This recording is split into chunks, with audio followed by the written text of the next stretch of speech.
Sa mga oras na ito ay nakikipag-ugnayan na si Jose de la Cruz at ang kilalang matchmaker na tumatayo ring president ngayon ng Manny Pacquiao promotion na si Sean Gibbons upang pag-usapan ang posibleng fight contract ni Cuadro Alas sa ilalim muli ng Manny Pacquiao promotion. Marahil ay napapatanong ang karamihan sa atin kung ano ang kahinatnan kung sakaling babalik muli ng MP promotion itong si Casimero sa kalagitnaan ng kontrata pa nito sa Treasure Boxing promotion. Ang ganitong kalakaran sa mundo ng boxing na kung saan ay maaaring lumipat agad ng promoter ang isang boxer kahit ito ay nasa ilalim pa ng isang promotion ay normal lamang dahil ang gagawin lamang ng nasabing promoter ay bibilhin ito ang kontrata ng isang boxer sa nauna na nitong promoter.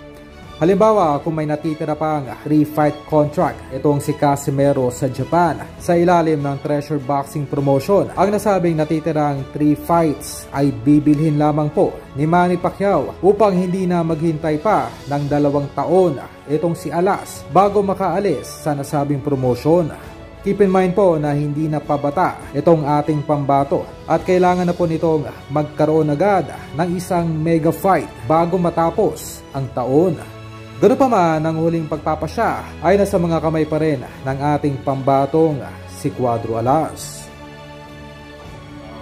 How did you do it, baby? 3-time champion of the world, Don Real Casimero! Oh, God, baby! That's for the senator, that's for him. How did you do it, baby? 3-time champion of the world, Don